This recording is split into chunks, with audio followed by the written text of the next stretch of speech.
হযরত মূসা আলাইহিস সালাতু ওয়াস সালামের যুগের ঘটনা।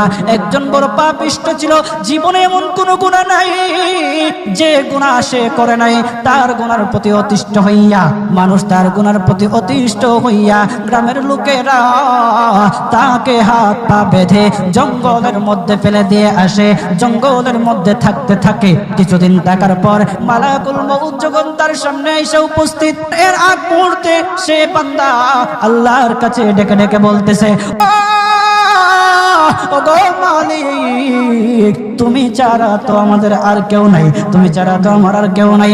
আল্লাহ গো, তুমি যদি মাফ না করো কে আমাকে মাফ করবে? তুমি যদি মাফ না করো কে আমাকে মাফ করবে? তুমি যদি আমাকে মাফ করো তাহলে তোমার কোনো দিকে কমবে না, তুমি যদি আমাকে মাফ না করো তোমার কোনো দিকে বাড়বে না।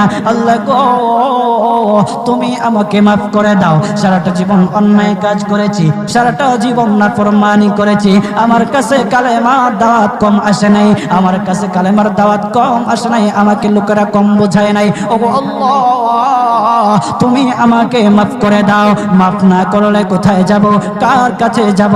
বাবা যখন মারে তখন মার কাছে আশ্রয় নেওয়া যায়, মা যখন প্রহার করে তখন বাবার কাছে আশ্রয় নেওয়া যায়, বাবা মা যখন প্রহার করে তখন দুনিয়ার কারো না কারো কাছে আশ্রয় নেওয়া যায়। ওগো আল্লাহ,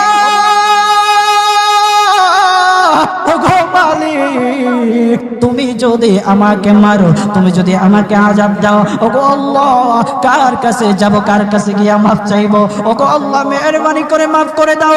এইরকম কান্না করতেছে, কান্না করতেছে, চোখের পানি তার এমন ভাবে পড়তেছে, দাড়ি ভিজতেছে, দাড়ি ভিজে জমিনের মধ্যে চোখের পানি পড়তেছে, কান্না করতেছে। বান্দাটা কান্না করতে করতে করতে করতে আমার আল্লাহর কাছে এমন গ্রহণযোগ্যতা অর্জন করেছে, মহান আল্লাহ রাব্বুল আলামিন তার ডাকে সাড়া দিয়া তার জিন্দেগীর সব গুনাহ মাফ করে দিয়েছেন।